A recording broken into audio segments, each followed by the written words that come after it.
What's up, everyone? Welcome back to the State of the Arc podcast. My name is Mike. My name is Kason. Today we are beginning our series on Metal Gear Solid. Yep. Metal Gear Solid is not the first game in the Metal Gear series, but it is very likely the first Metal Gear you played. Probably. Well, the other two weren't even really released in North America. No, except Not for until like way later. the original Metal Gear, which came out on NES, but that port Kojima had nothing to do with, and there are some key differences with it. That's right. So it is possible some people might have played Metal Gear on the NES. The second game never came out in North America. Well, at the time it was released anyway. Yeah. It's been ported since then to other things. But anyway, in preparation for talking about Metal Gear Solid, which is the game most people know, we are going to, because some people were asking about this, it's not the first part of the timeline of the story. We will be, in talking about the dev history for this episode, going over and summarizing the events of Metal Gear 1 and Metal Gear 2. And we will go up through the briefing that you get through on the start screen menu of Metal Gear Solid. We will probably not get into any of the actual game today, because there's a lot to get through. So next time, we will start with Snake's underwater infiltration and go from there. But today, we're just going to be talking about dev history and Metal Gear 1 and 2 and the briefing of this mission for Metal Gear Solid. Cool. So, where do you want to start? Well, I like to start with key developers. Let's get to know who made this game and the roles that they played. I was looking through this. There's not a lot of names that I want to bring up this time.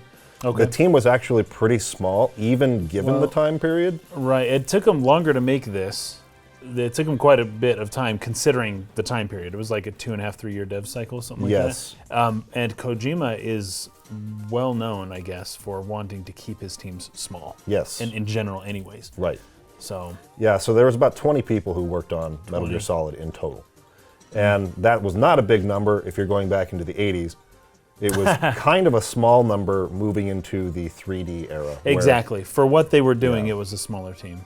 Once you got into the PlayStation and the N64, you'd see teams get up to 50 or even 100 plus people on big AAA titles. Yep. And so 20 was pretty small, but the game is pretty small. You were talking to me before we started about how surprised you were at how short it is. I was shocked, yeah. It's 10 hours, but possibly less. Yeah. It's a short game. It's a pretty short game. We won't have too many episodes for this series. I'm thinking maybe 4 tops. But anyway, there's a few key names I want to focus on here. Of course, Hideo Kojima, who is the director of the game, but also the writer of the story and kind of concept. He's very much like an auteur type of creator who wants control over every single detail of what he's doing. Yep. We'll get into that with some quotes here in a little bit. So he's the writer. Another writer credited here is Tomokazu Fukushima. Who was also a design assistant for the setting and things like that. Then you have the artist, like the lead art director, Yoji Shinkawa. His art has become really, really distinctive, sort of iconic to the Metal Gear series. Like you can kind of see in this artwork here, like that's his style of drawing characters. Yeah, very interesting. Very kind of noir-y, right? Very mysterious. Really sharp contrasts, like hard black to white, like really almost hard. like military camo, if you think about it, right? Just having the blobby nature, but it's really sharp contrast. Yeah. And he's also gone on to do like Zone of Enders, which Kojima also worked on, even Death Stranding. So he's kind of stuck with Kojima over the years, even after leaving Konami. Cool. You have the sound director. I really want to bring up this name because the sound design in this game, I don't think we've talked about sound design on any of the podcasts we've done so far. Not extensively, for sure.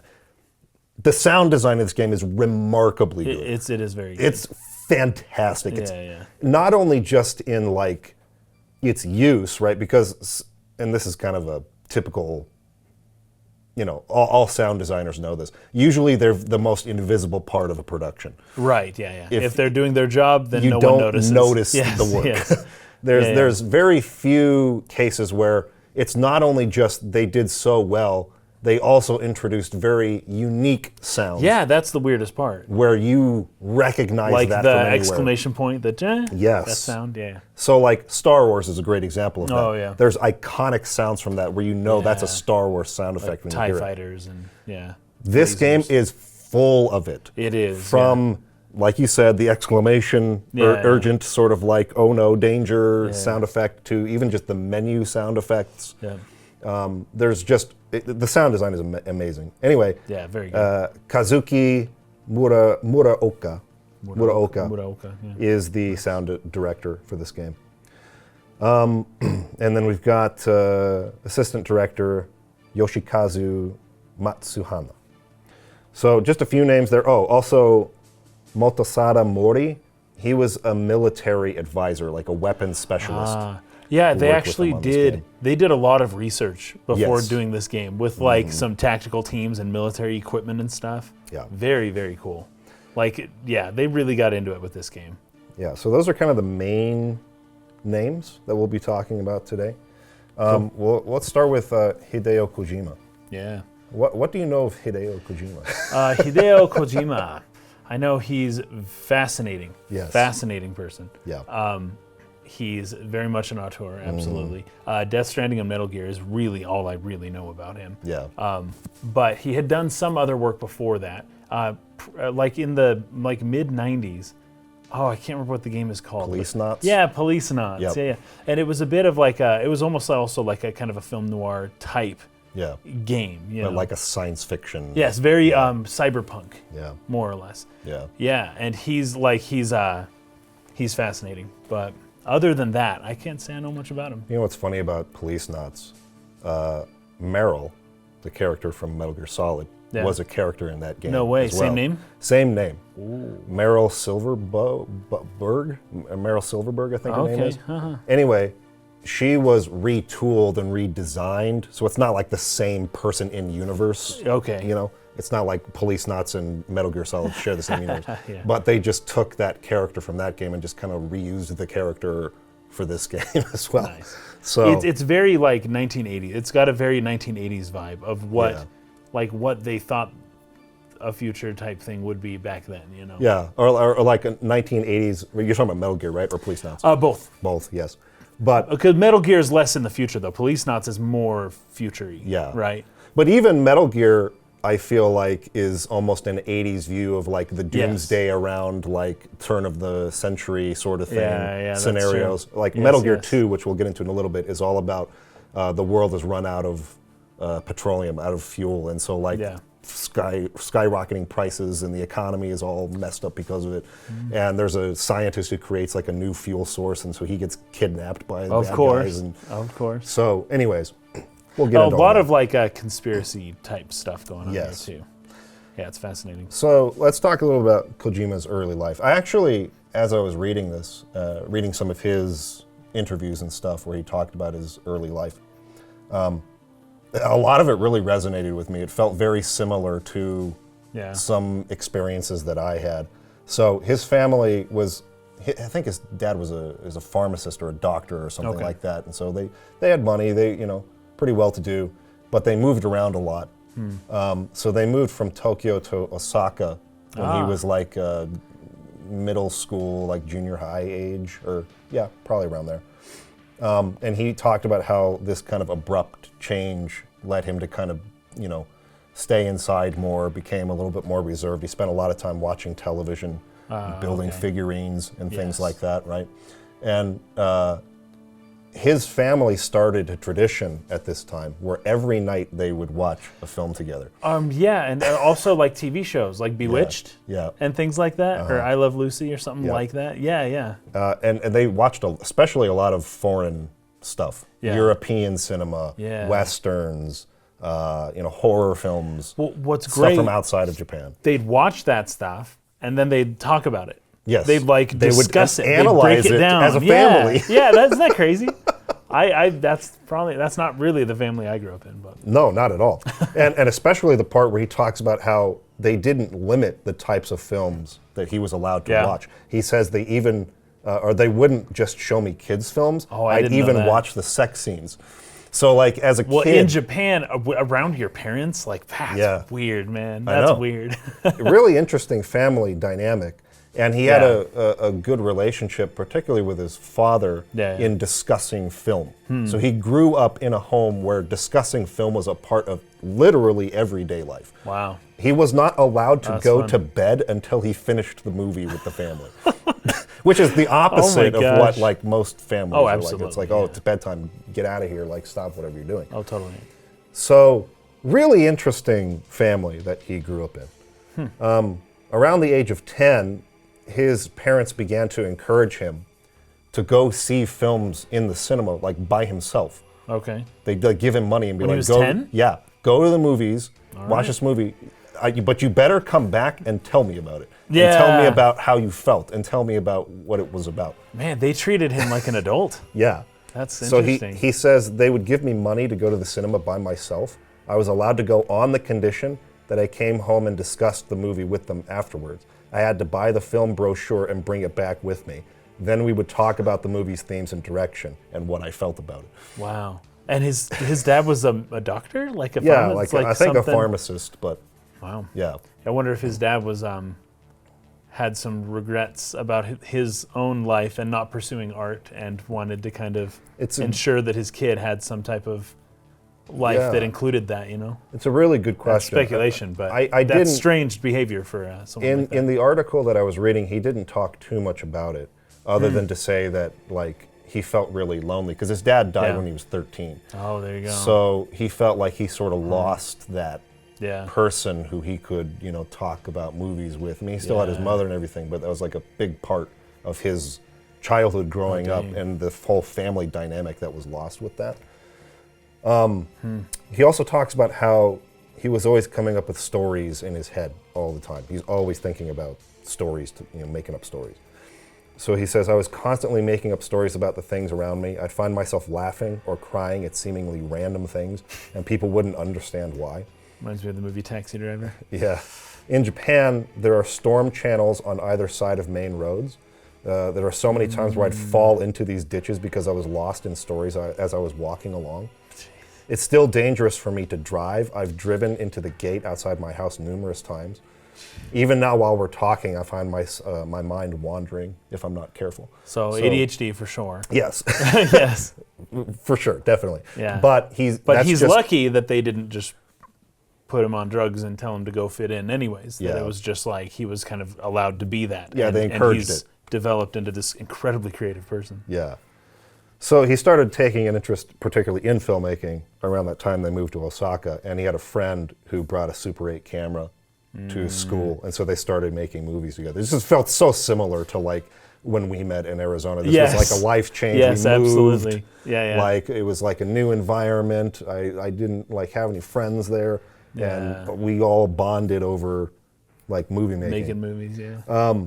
So they would make these movies, and they would try to charge like their fellow schoolmates 50 yen to watch them. So it's like 50 cents, but still. But the idea back was then, a couple bucks. You know? The idea was that they would use that money to go buy another movie, so they could continue studying more. And more movies. But like he said, they never ended up making enough money to even buy one movie. But they were trying. They were trying to charge people for these movies that they made. That's funny. He tells another funny story about there's this film he wanted to make about like some Japanese school children who survived a plane crash on an island, and it was supposed to be kind of this survival sort of like scenario or whatever. Of kids, though? Yes. He convinced his parents to fund this trip, and he and his friends all go there. And they spend the first 3 of the 4 days just like swimming and messing around and not making the movie. Man. And then on the last day, they're like, "Oh crap, we don't have time to make the movie that we wanted to make." Yeah. So he turned it into a horror like zombie thing instead.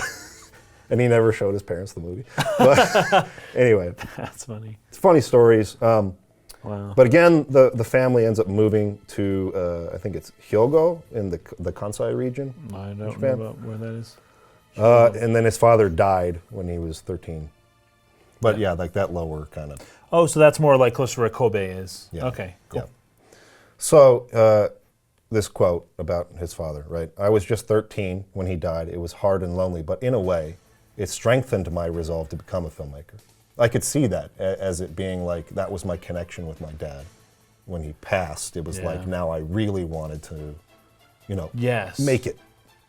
Yeah, yeah. It says, I desperately wanted to make films professionally. It was so difficult, though. There were no film schools near where I lived. And beyond that, the budgets for Japanese films at that time were very low. Yeah. So I didn't think I'd be able to make the kind of films that I was interested in. That's pretty much how I came to work in games, I guess. So he went to study economics in college, and he would write novels in his free time. Yes. And he would submit the novels to like different magazines and but they would always tell him that his novels were too long. Your story's too convoluted and big, condense it down, and he couldn't do it. Yeah. He says, even this pursuit was related to film, as I wanted to win awards for my novels and thought if that happened, perhaps I would get the chance to make a movie. Out of the film, or out of the novel. It's exactly like the approach I was taking, too. I wanted to write a novel so that it could that you could make a movie of it later, or a series of it later. But I had no friends that were interested in cinema, nobody to encourage me in that career. It was around that time that I saw Nintendo's Famicom for the first time. Immediately it struck me that this might be another route into making film-like experiences. So this is his whole philosophy as a game designer, right? His games are very cinematic. Oh, very, yeah. To the point of where they're almost more movie than game. Yeah, especially at the later ones. The cutscenes are just like really stupidly long. Yeah. Because he just wanted to make movies. But the idea is he wanted to take this medium and make them film-like experiences, right? It's like you're participating in a movie kind of a thing.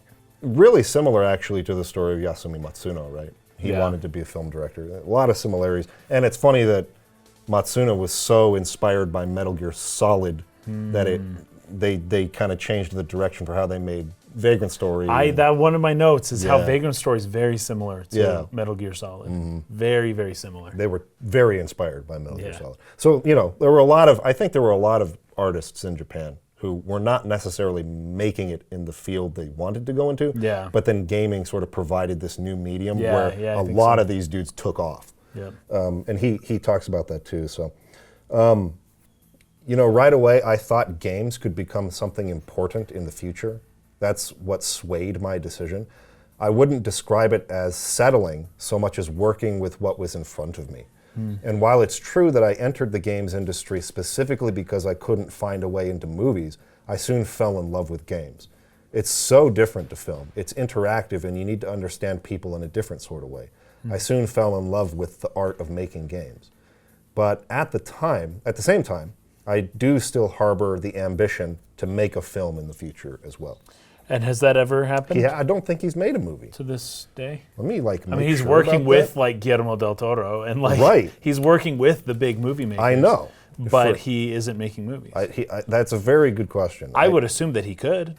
At this point, there's no doubt that he should be able to make a movie if he wants to. Yes. But I don't know, maybe that has changed since then. Yeah. Maybe he's not. When is that interview that you're reading? Do you know when that interview was given?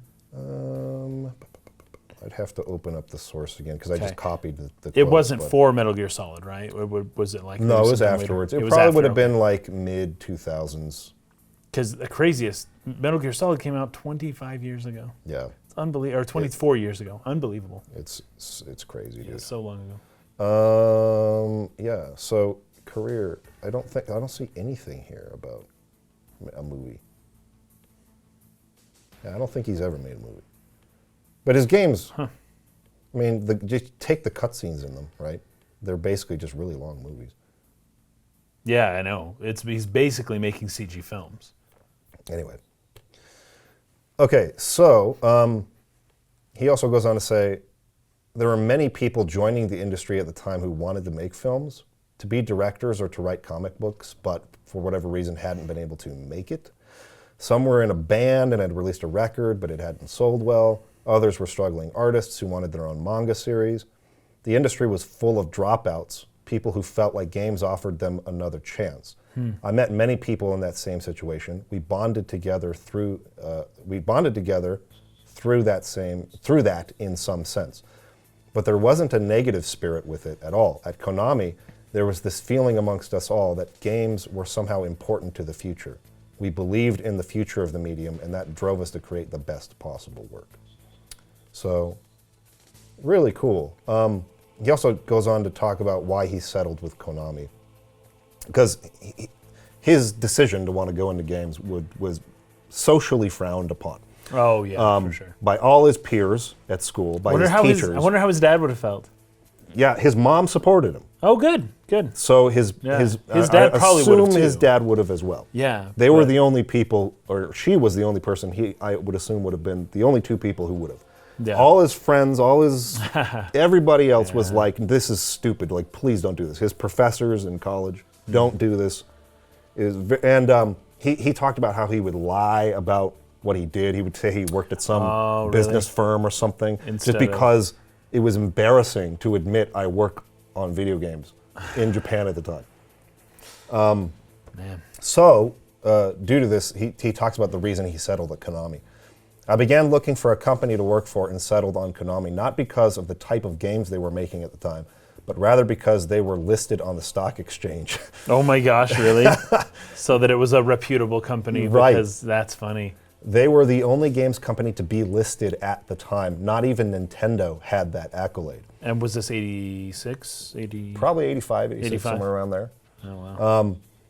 I guess it was a status thing, but I thought working for a company like that might help people to view my vocation in more of a positive light. Well, Konami made a bunch of the arcades and stuff, I think. Yes. So they had been around for mechanical arcade hits. Like pinball and stuff. Duck Hunt, the original Duck Hunt, which was like, you have mechanical birds flying and stuff like that, right? Nice.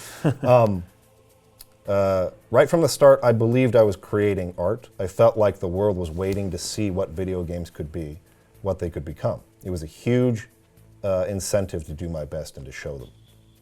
So, that's a little bit about the background of Hideo Kojima and kind of his approach and why his games feel the way they do. They're very, very much inspired by the movies he grew up watching. The Great Escape. Stuff from the 70s and 80s. Yep. Escape from New York. New York, yeah. Rambo. Yeah. The action movies with Mel Gibson, like buddy cop dramas. Yes. Things like that, right? The TV and the movies he grew up watching, 70s and early 80s, are huge inspirations. Maybe some people might say a little more than just an inspiration or homage. In the case of Snake, I mean, Snake is basically just Snake Plissken from Escape from New York. It's like the same guy. Yeah. Same hair, same design, same attitude. Yeah. If you've watched Escape from New York, he's Solid Snake. They're like the same guy. They're the same person. In later versions of Metal Gear, does Snake lose an eye? So I feel like I have an image of Snake. By Big Boss.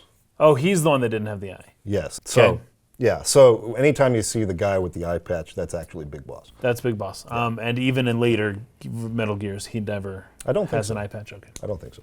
Because Metal Gear 5 is Big Boss. Metal Gear Solid 3 is Big Boss. Metal Gear Solid is Snake, Solid Snake. Metal Gear Solid 2 is Solid Snake. So they look similar. Yes. But one... Metal Gear Solid 4 is the old Solid Snake. Yes. Okay, that's what I've seen. When he has that like genetic aging disorder. Yeah. And then Metal Gear 1 and 2 are Solid Snake. Cool. So, Peace Walker. Peace Walker is Big Boss. So like they switch between the like 60s, 70s time period with Big Boss and then like the current timeline with Solid Snake in between these games all the time. Okay. All right, so let's talk a little bit about what Metal Gear is as a series. So it's I had never heard this before, a techno thriller stealth game. Sure, why not? So what a techno thriller is a hybrid genre that draws from like science fiction, spy fiction, war novels, action movies.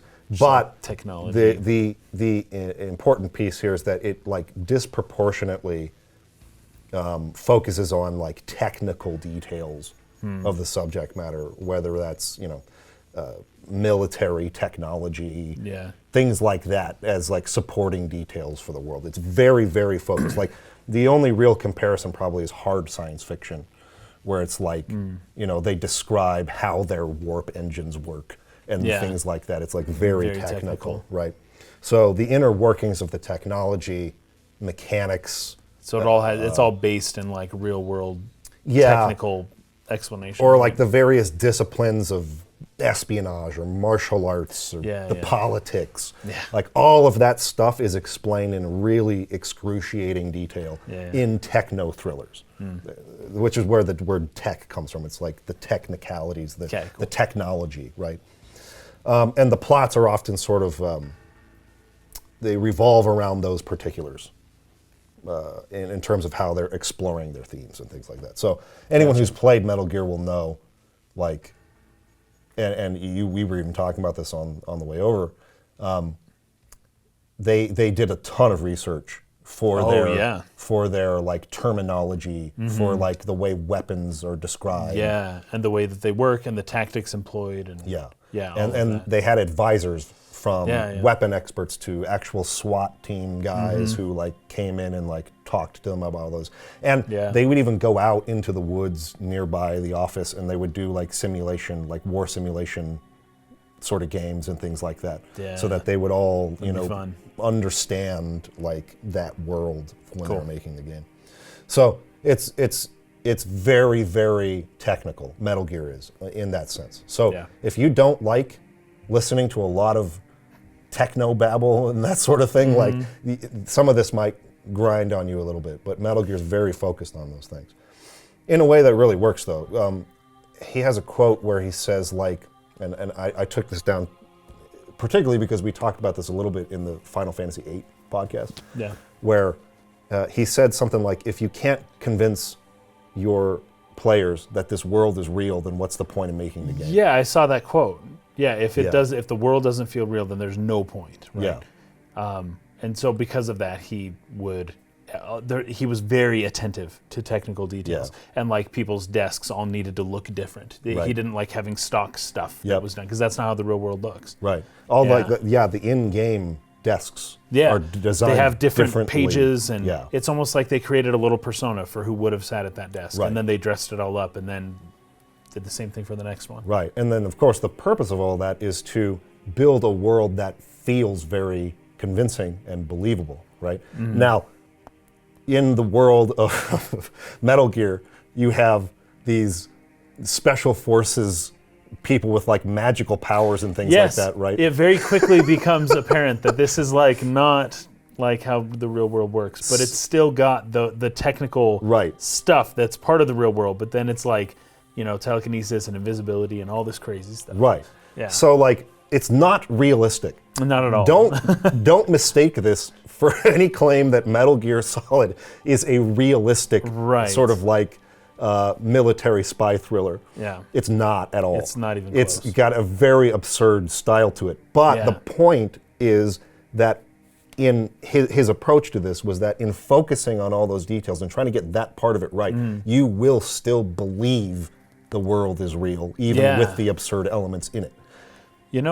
It also helps his messaging and some of the thematic parts of the game, having that real world stuff inside of it as well. Yeah. So you'll deal with some absurd situation, but then they'll suck you right back into the realistic. Like they'll reference all sorts of like CIA former projects and things. They talk about, there's a character here who is from the Watergate scandal. Like he's a character in the game. And it's like, it's so funny. And then they bring in all of this stuff that, like they talk about J. Edgar Hoover and like, it's fascinating stuff. They go through the history. It's all technical. You actually will learn things playing this game. Right. Because they're talking about actual history. And then it works into some of the, what would you call it? The peace promoting themes that Hideo Kojima is trying to insert into the game, right? Like denuclearization and things like that. Right. And that works because he's giving you real information, but he's packaging it up in this, strange kind of way that makes the game more fun. but it's still believable anyway. It's like it works for the Psycho theme, Mantis too. tells you this stuff. Yes. Instead of like Yes. a realistic character. But what's funny, then they show you, because it sounds, and whenever every time something sounds a little too far-fetched, they show you actual footage. Yeah. Like real footage, not video game footage. Like Yeah. they put actual footage, and you can see of like hydrogen bombs blowing up and Right. stuff. And it's like, anyways, it just makes it feel more real. And then they dip you back into the fantasy place. But anyways, it's just a fun way to kind of expose yourself to some of this stuff. Yeah. And also, through playing this game, I realized it is unbelievable how much Japanese people can learn about the corruption of the American government through playing a game like Metal Gear, or Metal Gear Solid. But I know nothing about how their governments work. It's so funny. It's like they can poke and prod and expose our government, and everyone knows how horrible it works. But then I'm sure other countries do that stuff too, Yeah. But because we're the big one with all the funding, it's like, oh, and then they use all this technical stuff and names and all this stuff where it's like specifically singling out one government. Yes. And it's amazing how much that even normal people in America don't know that Japanese people do know about the American government. Right. It's pretty funny. I think this is in large part because America has been, since the Cold War, like the world's sort of like premier superpower. Yes. Right? And Yes. even during the Cold War, it was the Soviet Union, America. So when America does weird experiments, it kind of affects everybody. Right. Whereas if Everybody in the Singapore has some secret program, it's like, yeah, well, Right. so what? It actually reminds me a little bit about how the church in fantasy RPGs is always evil, right? Oh, sure. Particularly in Japanese RPGs. It's like, that's just an easy target, Yeah. one that everyone can relate to. Right. America being Yes. what they do affects everybody, and the Right. corruption affects everybody in the world. Right. It's not just them, it's everyone. So, in basically all of the Metal Gear series, but in a lot of spy thrillers and things like that, it's convincing and believable, but also very true to life that what America is doing is going to have a ripple effect that affects like a ton of people. And using a video game as opposed to a documentary or a movie, to kind of, sneak in that information to the youth. Yeah. It's just fascinating. I don't think I've ever really seen it done. Right. At least not to that effect, and especially not that early on. This is back in the 90s. Right. So the Metal Gear plots, they typically, they're pretty similar, but they typically center on like a few key characters. Yeah. You have Solid Snake, who's our main character in this game. You have Big Boss, who we'll talk a lot about. And then Raiden, I think is how it's pronounced. And these are, special forces operatives who are like top of the line, like most elite in the world types, right? And they're assigned in each game to sort of find and disable or destroy a super weapon called Metal Gear, which is a bipedal tank that can launch nuclear weapons. So the idea is that it can walk over like any type of terrain, whereas a tank wouldn't be able to go over a mountain. Metal Gear could do that. And it can go position itself and launch nukes from anywhere in the world. That's basically what Metal Gear is, like boiled down to its simplest form, is you gotta find Metal Gear and stop it. And the bad guys are trying to build another Metal Gear. Yes. and they usually kidnap some scientist or someone to help them do that. And then you go in to save the scientist dude and stop Metal Gear and then get extracted. That's basically what Metal Gear games are. That's like the core of their identity, right? So, to set some expectations, if you have not played Metal Gear before, and if you haven't seen our podcast before, I guess I forgot to mention this at the beginning. I try to mention this at the beginning of every new series we do. We are going to approach this as if, knowing that some of the viewers have not played this game before. So we're not going to spoil events before they happen. So you'll be able to play through the section that we assign for each week without the fear that in that episode we will spoil later game events. Yeah, we don't do that. Watch out for the comments, because in the comments, people will spoil things for you. Yes. So don't read the comments if you haven't played the game before. But we will not be talking about something that hasn't come up yet. So some people will be like, oh, you missed this detail. Why didn't you talk about this? It's because we're saving it for when it's revealed in-game. Then we can not spoil it for people who haven't played the game. And it's in part because we are analyzing the story. And part of analyzing the story is analyzing the order in which events are revealed. Yeah. Right? Yes. And we analyze it, and it doesn't matter what happens later. We're doing it as things happen. Yes. And we're analyzing it within that context. Right. And without fail, in every single series we do, someone comes in the comments and says something snarky about you missed this point or whatever. People explain to them, they're not spoiling it, and they say, everyone watching this has played the game before. No one's going to watch a whatever part series without having played the game before. I'm telling you, you are wrong. Yes. I get comments all the time from people who are playing these games for the first time. With us while we're doing the podcast. And it's a lot. It's not like 5 people. It's like hundreds of people. Well, I would assume that, because I more or less did this for Xenogears, it is a lot of fun to do it that way as well. Yes. To be blind and to kind of play it with us every week. So this was your first time playing Metal Gear Solid, right? Yeah. Yes. I have now completed the game now, but this is the first time I played it. So, just know you're wrong if that's your attitude about it. There are lots of people playing this for the first time. So I want to set some expectations for people who have not played Metal Gear Solid and this is their first time playing it. Yeah.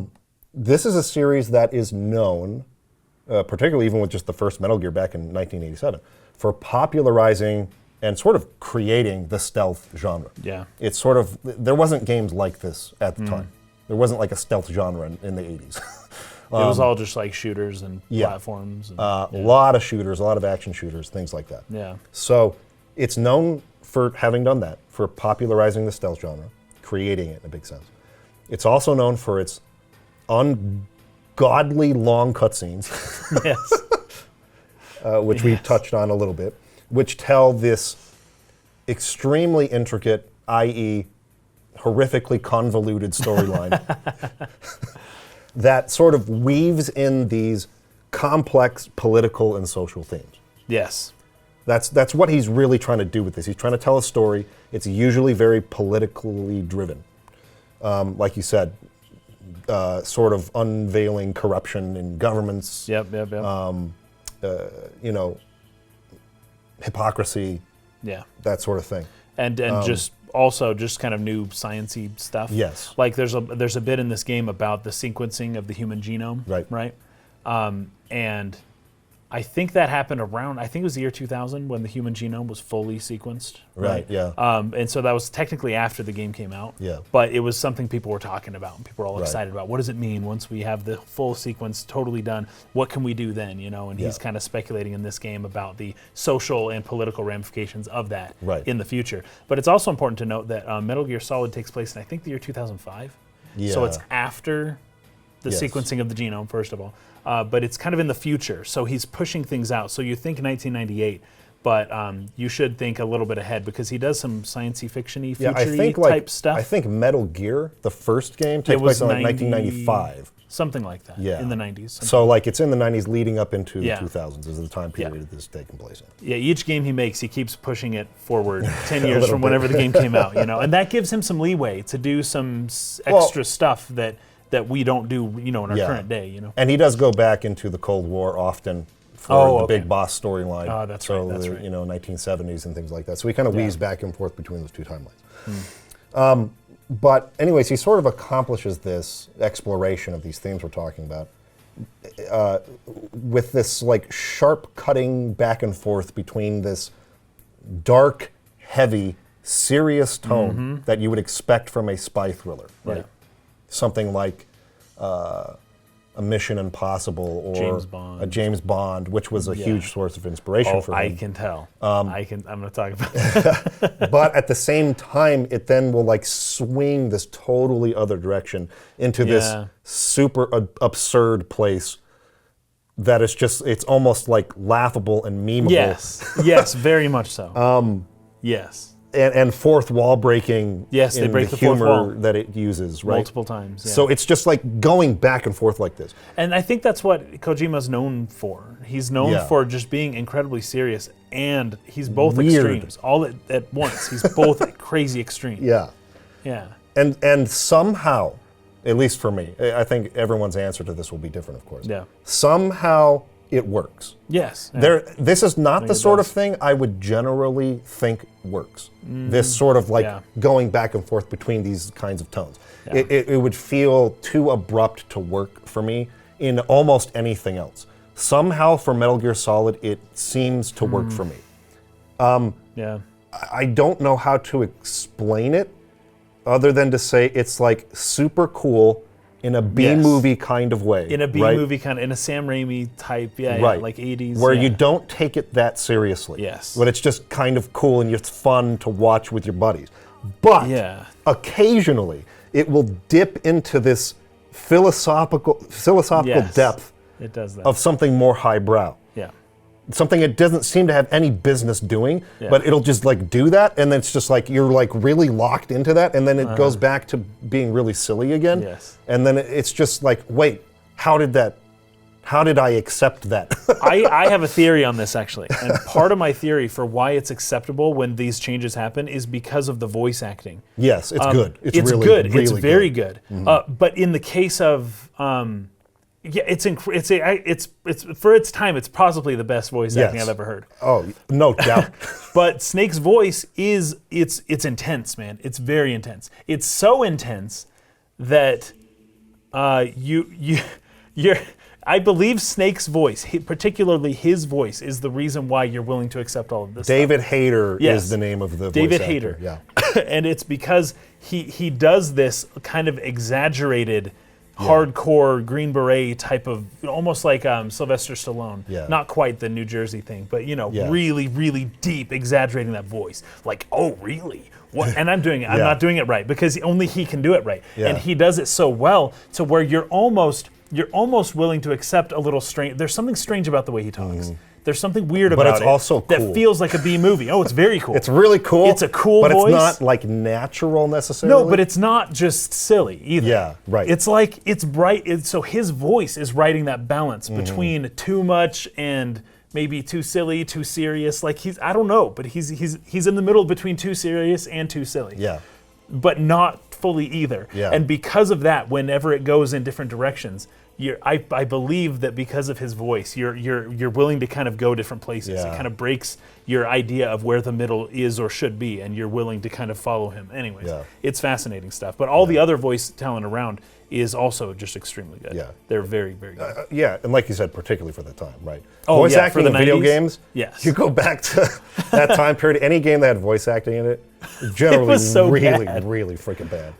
So this was an anomaly in that sense, and really sort of set the bar for like how engaging like video game voice acting could be and how it could draw you into a character and into the world. Yep. So, okay, so let's talk a little bit about the original Metal Gear. Okay. It was released in 1987 during the Cold War, like at the tail end of it, right? So it deals with like the manipulation of soldiers by politicians. Yeah, of course. And this idea is sort of countered by the concept of outer heaven, which is this. It's like sort a of country that they want to make. Yeah, it's like a base, but it's like it's a country into itself that's without a country without politics is the idea. It's without politics, and it is Spartan, like a Switzerland Spartan nation of mercenaries. Yes. That just kind of, but they just kind of go out. And they don't have the allegiances, and it's just like mercenaries. Right. Yeah, it's interesting. And so, anyways, by the time Metal Gear 2 Solid Snake released, which was in 1990, this was at the end of the Cold War, right? So it began to expand more on, political intrigue, battle ethics, military history, the negative side effects of warfare, and things like that.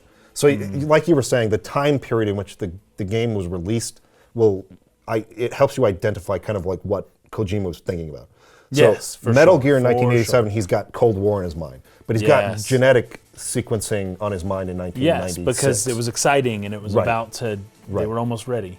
So you got to take those things into account when you're sort of trying to analyze the themes of these games. But and if anybody's curious about the human genome and whether or maybe why that didn't lead to these massive genetic breakthroughs, it may have in some certain ways, but not the way people thought. Yeah. It's in part because once we sequence the human genome, we realize we don't freaking understand what any of it means. And we used to think, oh, there's a gene for this, one gene that makes you tall. No, it's like 10,000 genes all interacting with each other in a complicated way that makes you tall. It's not just one gene, Right. And so talk about genetically editing babies and stuff, and it's just like way more complicated 22 years later. later, were and thinking it it's was gonna still not. Yeah, it's not like what they thought it was going to be. Yeah. Okay, so like we're saying, Metal Gear released in 1987 for MSX home computers. Yeah. There was also a heavily modified NES version that some viewers, like we said, might have played like back in the day, but that port was done by a totally separate team. Yeah. Kojima was not involved in that version at all. So the stories are more or less the same, though there's a different opening and ending. In the NES version, it's mechanically inferior. It lacks any of the side-scrolling sections that the MSX version has. And this is the weirdest part. It completely removes the Metal Gear fight. What? Metal Gear, What? the namesake of the game, does not appear in Metal Gear NES I wonder why at all. Wonder why they did that. I do not know. And Kojima has been on record of saying this game does not hold up to the standard that he would have had. Yeah. But he was not involved in it. It was a Well, totally he wasn't a different team. huge name at the time. No. You know? It also has Snake like parachuting in rather than an underwater infiltration in the MSX version, Okay. which puts him in a totally different area right at the beginning. And so he talks about how in the NES version you start off where you're walking in, you have no weapon, and these dogs just attack you immediately, and you die right away, and it's way too hard. And it's just like, why did they do that, you know? Anyway, so they're very different versions. There's also a boss called Hind that they removed, and they replaced it with these twins characters. Puzzles were changed, items were removed, et cetera, et cetera. It's a very inferior version of the game. I got a quote from Kojima here. He says, "We spent a long time working on the animations that wouldn't have been possible on the Famicom. I would go so far as to say that had I been working in the Famicom department from the beginning, I probably wouldn't have come up with the idea for Metal Gear. The features of the systems are so different, and the game concept wouldn't have passed Konami's internal processing, which required more mainstream family-friendly titles for the Famicom." So it was only because of its MSX success that they decided to port it to NES, but had he been in the NES department, it probably wouldn't have passed their internal procedure anyway. That's crazy. Wow. So luckily he was not working in the Famicom division. Yes. So we got Metal Gear.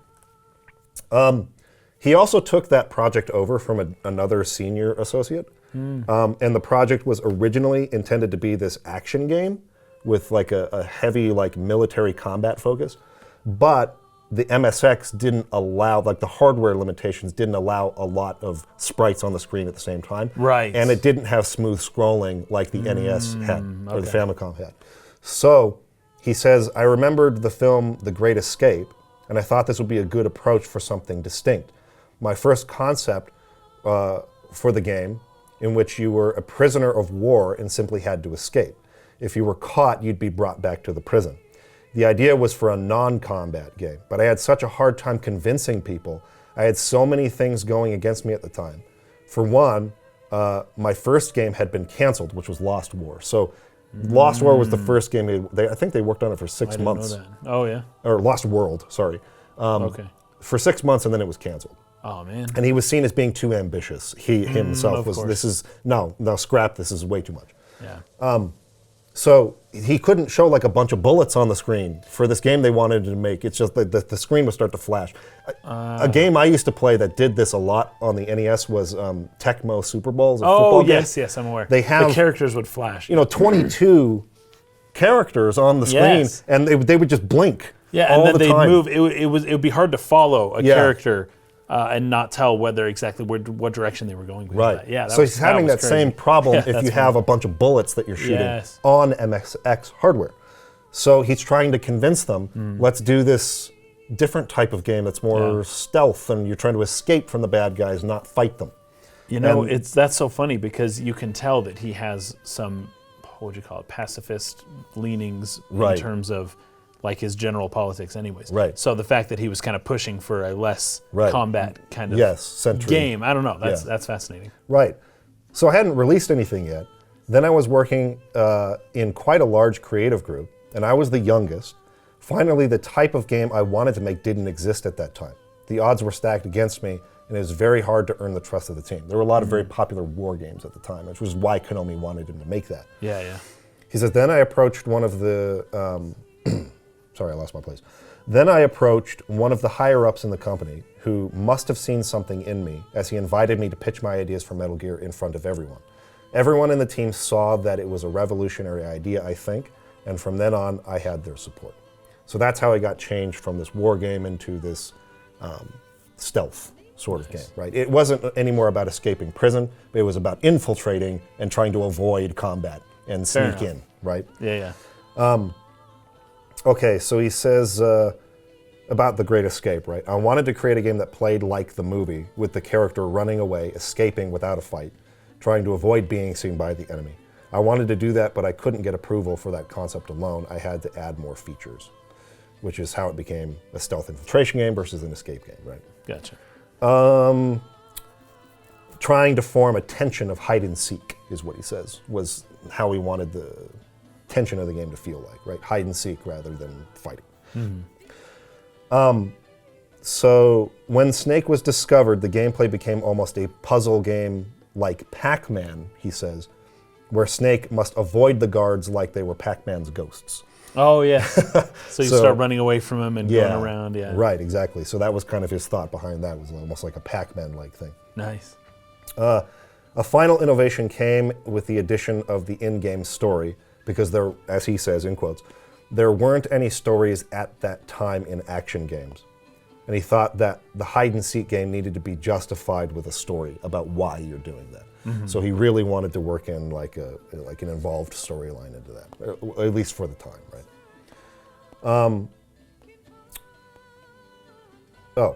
So he then goes on to say, there were so many things I wanted to do to create in that first game. There were so many things I wanted to throw in, and I had no idea how long the process would take. You just couldn't fit it all in one game. I guess what I couldn't do back then, I did in my PlayStation Metal Gear games. So a lot of the ideas that he originally went into those, probably with like the cameras and the yeah. There was kind of a lot of things that ended up kind of being moved into later games, but there were numerous Metal Gear, I guess like mainstays that were introduced in that first game, including like getting your equipment on site. Right? In Metal Gear Solid, like he doesn't have a gun when he starts. You have to go find a gun. That's cool, actually. I think that's pretty cool. So like that was in the original Metal Gear. Using a transceiver to get mission updates. Yeah, with transceiver. Like the 14-018. Yes, the numbers that you dial into like the exact what do you call that? Frequency. Frequency. Yeah. To communicate. That was in the original as well. And then the series signature exclamation mark whenever Snake is spotted, right? That was also in the original Metal Gear as well. Here's another interesting thing. What about the box? Was that in the original? Hiding in the box? Oh, no. No, okay. That came later. But this key art here, so this is the box art for Metal Gear, right? And this is taken exactly from Terminator. Look at that. They like That's basically great. traced it. Now he wasn't involved in that decision. Yeah. Kojima wasn't. But it's just funny how much he loved action movies from the 80s and 70s and stuff. All those themes kind of found their way into his games. Yeah, like That's Snake, great. the appearance of Snake here is basically 100% based on, what is this character's name from Terminator? Is it John Connor? No. I haven't seen them in too long. Oh my gosh. There's Sarah Connor, but I can't remember. This guy, Kyle Reese. Oh, Kyle Reese. So he's his key art on the box of the game was based exactly on this Kyle Reese portrait. Nice. Yeah, I sort of just scrolled down. Kyle Reese Right is right there. So anyway, let's see here. So after the success of that game, Konami goes on to make a now non-canon sequel called Snake's Revenge. Yeah. That was not developed by Kojima at all. It was the same Famicom team that did the guys. port Of course. of Metal Gear.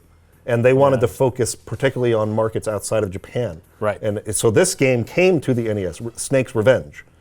Not Metal Gear 2 Solid Snake, which is the real sequel to Metal Gear, but this Snake's Revenge game did come to markets outside of Japan. Did it come to North America? Yes. Oh, no way.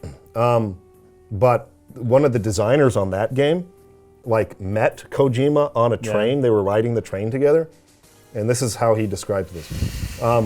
When I was in the MSX division, this one guy in the Famicom division developed Snake's Revenge without talking to me or anybody else. One day, this guy and I hopped on a train, the Tokyo Transit System, together. We were talking to each other, and he says, by the way, I'm developing this game called Snake's Revenge, but I know it's not the authentic Snake, so please create a Snake game of your own. Like a sequel. Create a sequel. Good, yes. And that's when I decided to create Metal Gear 2 Solid Snake, which came out pretty quickly after Snake's Revenge. So he decided to after the guy told him, like, hey, the game I'm making is not like a real sequel to the game you made. I want you to make another Please make another game. one, yeah. I almost wonder if that guy was assigned to make that game or something, that it wasn't. Probably, yeah. I mean, I would assume that, since Konami, probably gives them assignments. Yeah, exactly. So he says, Kojima says, on my way home, I began to think about what that might look like. Without that encounter, I probably wouldn't have pursued a proper sequel, and there might never have been a Metal Gear Solid.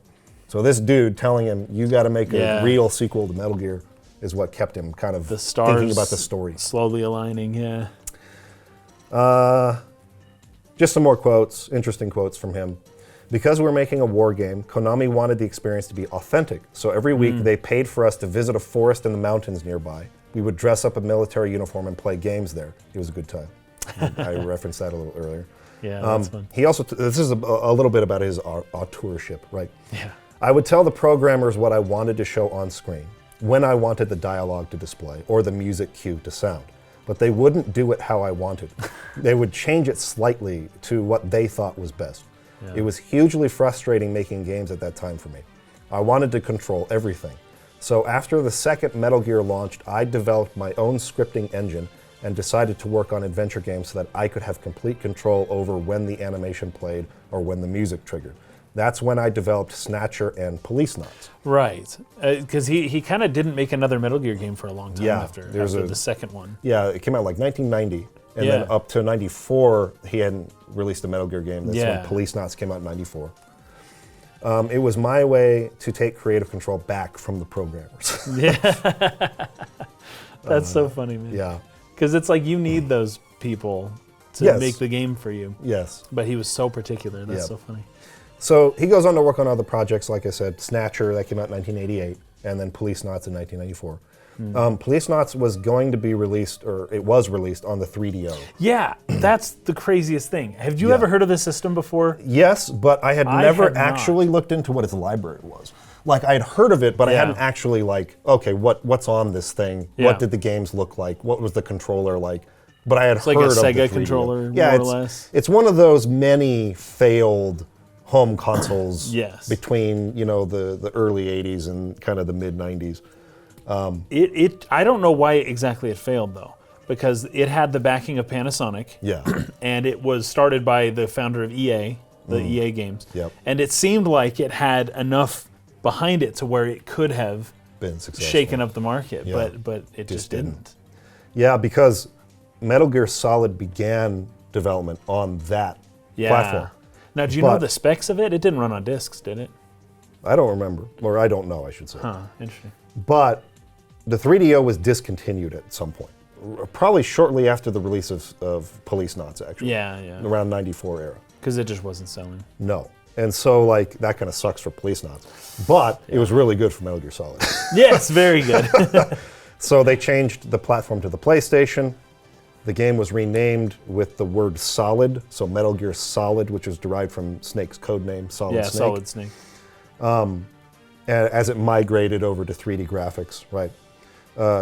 Kojima chose not to go with Metal Gear 3 in particular because he felt the series wasn't that well known, particularly outside of Japan at the time, because at least the games he made, Metal Gear, his version, MSX version, and Metal Gear 2 were never released outside of Japan. And particularly in North America, right? Those first two games, nobody had really any experience with. And he wanted to push this game into an international audience, pretty well, Because of the difficulty at that time with controlling first-person games, we didn't have twin sticks yet. Right. The original PlayStation didn't have sticks. Right. It just had a D-pad. Right. It wasn't until the N64 came out with its analog stick that they released a second version of the PlayStation controller with 2 sticks on it. Yeah, with this, yeah. So anyways, they had a D-pad, and they were trying to figure out how to control a first-person game. Yeah, and Hideo Kojima said it gave him headaches. Yeah. Like, he couldn't do the first-person stuff. No.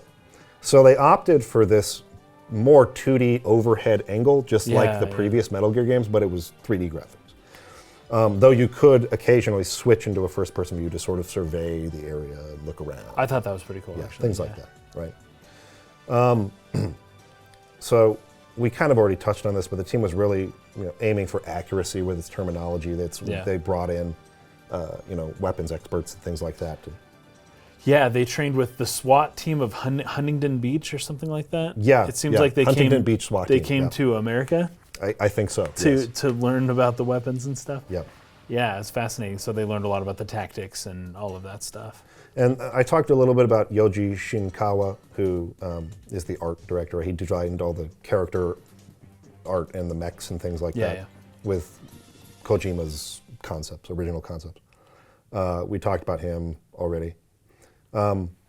We talked a little bit about Snake's appearance being inspired by Mel Gibson in the 1987 original. Of course, also the Terminator character, which I already forgot the name of again. Kyle Reese. Thank you. There you go. I don't know why my brain can't hold on to that name right now. Okay. So then Kurt Russell. Yes, Kurt Russell. Who was Snake Plissken, and then Jean-Claude Van Damme, and even Christopher Walken is kind of more the direction they went for, like this version of the character. In Solid, yeah. Which has stuck ever since. I had heard it was something along the lines of they didn't want the overly body-built Arnold Schwarzenegger and Sylvester Stallone. Right. They wanted more of like a cut physique, but not just like overly bulky. Like, and they figured Jean-Claude Van Damme was like the perfect body shape. So they kind of patterned the body after him. And then his head, I had heard that his head was actually meant to look like Christopher Walken. Yes, which I don't see. I don't know personally. If that's... I don't see it. Yeah. Maybe when Christopher Walken was young. Maybe. I guess. The 60s. But I don't see it. I don't see it personally. Yeah. Okay, so let me look at this. Is this something worth talking about? Oh, this is part of the... So earlier I had mentioned there were certain things he wanted in the game that they had to save for later. One of those things was like interaction with the objects in the environment, like being able to hide bodies. Ah, yes. I noticed like when you're splashing in the water, if you're running through water, they'll hear it. The enemies will hear it. Yep. And even your footprints in the snow. Right, they'll see like the they'll footprints. see the footprints. Are these? Yeah. Yeah. He also talks about like hiding bodies in storage compartments or a full orchestra right next to the player, he says, or essentially a system where the tempo and the texture of the music changes depending on what's happening. What you're doing. Instead of switching to a pre-recorded track. That's hard to do, especially on the PS1. Right. So although those features weren't achieved in this game, they were implemented in the second. Okay, Metal Gear Solid 2, I should say. But he also used Legos to build... Yes, the storyboards and the blocking.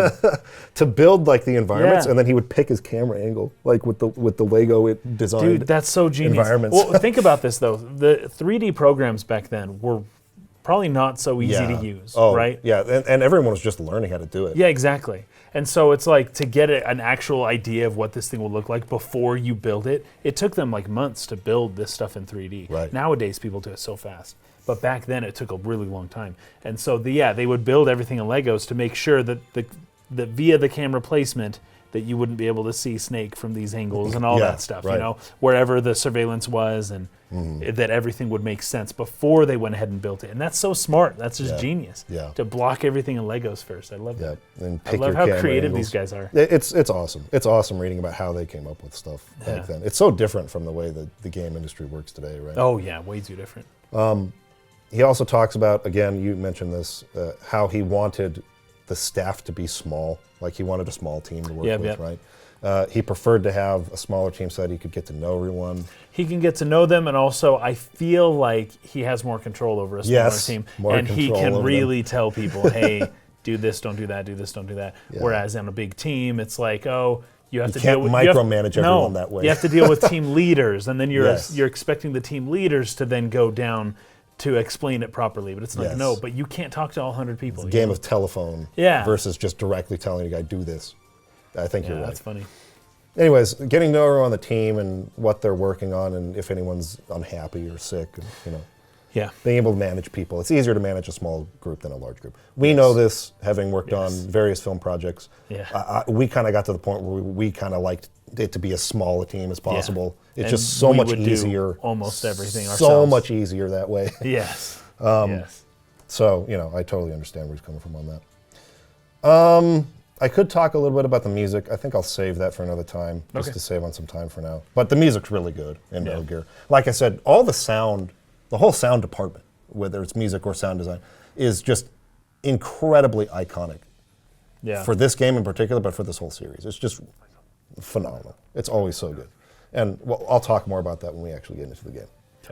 Okay, so let's do a quick summary of Metal Gear 1 and 2 so that people who are playing Metal Gear Solid for the first time will be caught up on what's going on. Know that these summaries that I'm going to read are actually found in Metal Gear Solid. So in the start menu, you go up and there's an option to select where you can read through these they're almost like files on like what happened in these first two missions he went on in Metal Gear 1 and Metal Gear 2. So Metal Gear 1 is pretty simple. It's not as complex narrative-wise as Metal Gear 2 is. But 1995, takes place in South Africa. Outer Heaven, which is this armed fortress nation, right? Yeah. Has been built by this legendary mercenary character who we don't know at the start of that game. There's this legendary mercenary who everyone like sort of reveres and fears in that world. He has established this fortress nation called Outer Heaven that is without politics and is meant to sort of like become the strongest military in the world and sort of it's sort of like a world domination, world takeover kind of thing. We threaten with the threat of our weapon is so incredible that it deters other nations from. So peace through strength. Yes. That's the idea of Outer Heaven, right? So the Western nations have found out that this weapon of mass destruction is being built there. It's capable of rewriting the history of war. It's under development there. So they call on their high-tech special forces unit, which is called Foxhound, to go and take care of this.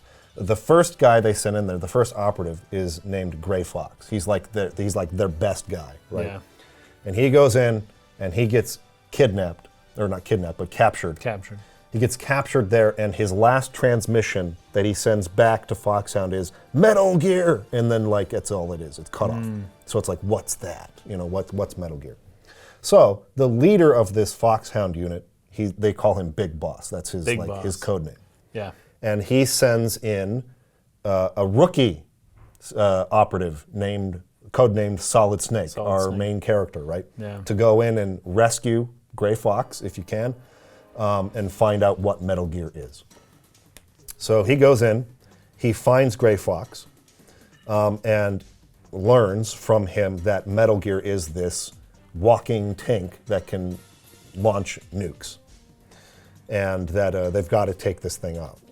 They have to destroy it, right? So that becomes his next sort of what do you call it? Objective for the mission is to destroy Metal Gear.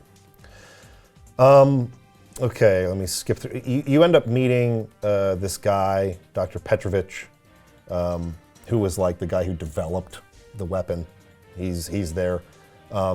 Also, his daughter, I think her name is, what is her name? Let me skip down a little further. Dr. Petrovich, his daughter Ellen. So the chief engineer, Dr. Petrovich, his daughter Ellen, before he'll tell you anything, you have to go rescue her and make sure that she's safe and things like that.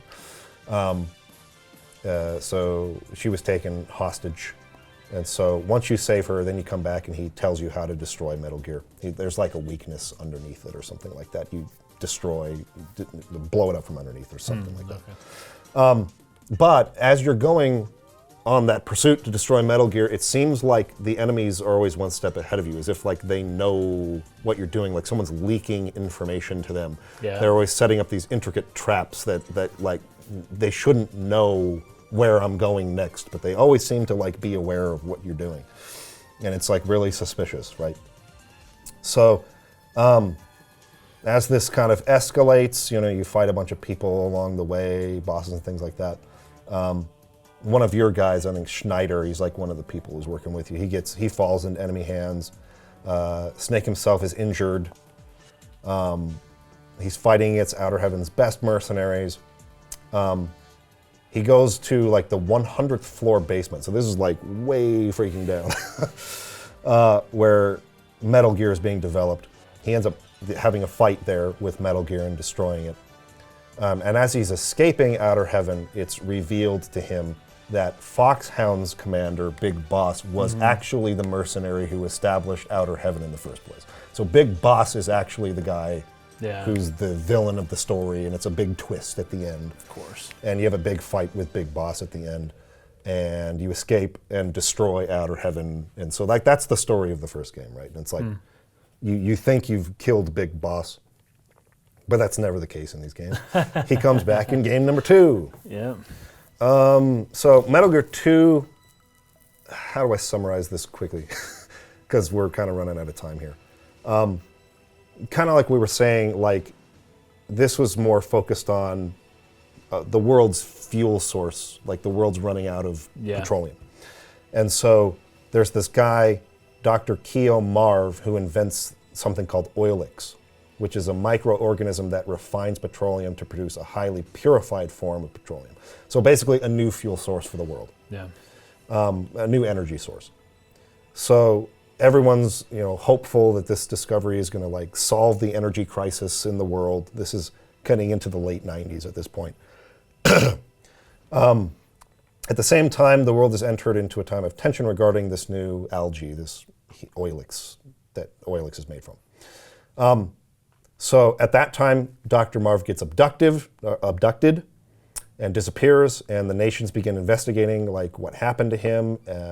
They find out he's been taken to a place called Zanzibar Land. Zanzibar, yes.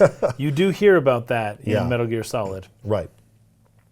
So Zanzibar Land was a democratic military regime that suddenly appeared in Central Asia in 1997.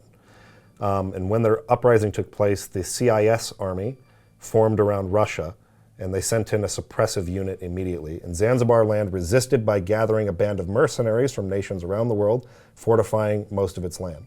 So it's a similar idea. It's like the new Outer Heaven, and it's mercenaries that are running it. And they capture Dr. Marv, kind of like Petrovich in the first game. And anyway, a very similar kind of setup. So they're sending Snake in there, but he's got a new sort of like commander in the unit of Foxhound. This is Roy Campbell, who is the guy who's leading the operation in Metal Gear Solid. The Colonel. Right? The Colonel. Yes. Colonel Roy Campbell.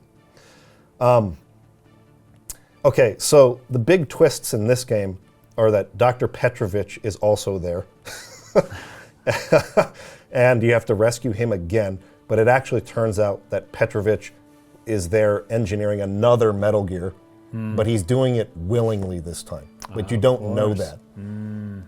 So Dr. Marv ends up getting killed in this game at a certain point, and it's like Petrovich is standing over his body, and it's like, oh no, he's a scientist, he couldn't have done anything to save him. But then you get a transmission right there, oh, Petrovich has actually been coming here willingly, and he's actually like a part of it, he's in on like it or whatever. There. As you have to like fight Petrovich. Anyway, let's see. Gray Fox comes back, and he's piloting Metal Gear in this. Oh, great. Of course. So Gray Fox is back. He fights against you in Metal Gear. And then, of course, Big Boss is still alive. Seems like a big theme in Metal Gear is like betrayal and then like understanding the motives of your enemies. Right. Like those two things kind of. Right. That's interesting. Yeah. So, let me skip ahead a little bit here. So Snake succeeds again in destroying Metal Gear. However, Gray Fox did not submit and challenged Snake to a final battle. This is kind of funny. In the midst of a minefield. Snake and Fox fought without any weapons. This is something that you will see a lot in this series as well. It comes down to like the final showdown, and it's not. This is. It has to be an honorable This fight. is outside of politics. Yeah. This is outside of anything. Like, forget all that. This is just a man-to-man battle. You and me. Yes. A pure, like. And that's so 80s. That's so 80s action movie, dude. Yeah, it and is. honestly, even in Asia, that would continue to be the case Yeah. in a lot of Asian films into the 2000s as well. It maybe Yeah. there's a little bit of like samurai duel like sort an of honor system Yes. thing going on. Even in here. Chinese movies, they would do that. Yeah. And like Bruce Lee movies, this is back in the 70s, but they would often like, hey, Yeah, this do is this, not about fisticuffs. like the sides on which we're fighting for. We've dropped all that pretense. This Yeah. is about us as warriors on me the versus battlefield. you. Yeah, yeah. Like, who's the superior warrior? The pure warrior, like Yeah. honorary. And it's dishonorable combat. to use a weapon, you know? You gotta really just like duke it out one-on-one. You will see this return in. This actually happens at the end of almost every Metal Gear game. Now that I think about it, like Big Boss, or sorry, Naked Snake against Boss at the end of Metal Gear Solid 3. Yeah. And then Ocelot and Solid Snake at the end of Metal Gear Solid 4. It just devolves into a fist fight, basically, at the very end. They're just punching the fetch out of each other for like 3 hours. Nice. Anyway, so it says, a fist-to-fist duel involving no hatred or murderous intent, right? During this moment of purity, the two were that's great. bound by forces transcending words and emotions. Wow. Of course. I cannot read this without laughing. This sounds like North Korean propaganda. It sounds like you're watching North Korea's propagandist channel. It's so funny. love It it. sounds so anime to me. Yeah, that's great. Snake won the tough but pure battle against Gray Fox. However, there was still someone else. Snake had to fight Big Boss. Just like 4 years ago at Outer Heaven, Big Boss was waiting for Snake. This is a quote from Big Boss from the game, I think. One who has experienced the tension of battle can never leave the battlefield. I'm the one giving you something to live for, and that is war. Snake was infuriated at the arrogant Big Boss. There is only one battle I have to fight, to free myself from you, to shatter the nightmare. Big Boss, I will kill you. With the structural plan of Oilix, Snake and Hori escaped from Zanzibar land on a rescue helicopter. Snake once again saved the world. However, there was no smile on his face. Big Boss's last words kept ringing in his head. Whoever wins, our battle does not end. The loser is freed from the battlefield. The winner must remain there, and the survivor must live his life as a warrior until he dies. Snake then disappears into the white lands of Alaska. So that kind of leads us up to where Metal Gear Solid will begin. I think we're going to stop here. I was originally planning on going over the briefing part, but I think we're going to do that next time. But the point is that where we're going to pick up next time is Snake is being brought in to Foxhound again. Campbell is, I don't know, is it Foxhound or, no, Foxhound is disavowed, I think, at this point, because you fight the Foxhound dudes throughout the game. Anyway, That's true. Roy Campbell is bringing him back in for another mission. So he's like being abducted from wherever he was in Alaska and like forcibly brought back in to listen to Campbell's pitch on how he needs him for this mission or whatever. And then I love how he's injected with nanomachines. And he tries to ask beforehand, like, what is this? What is this you're injecting me with? Oh, are you afraid of needles or something? They don't even tell him what to do. I know. That's we'll talk all about that next time.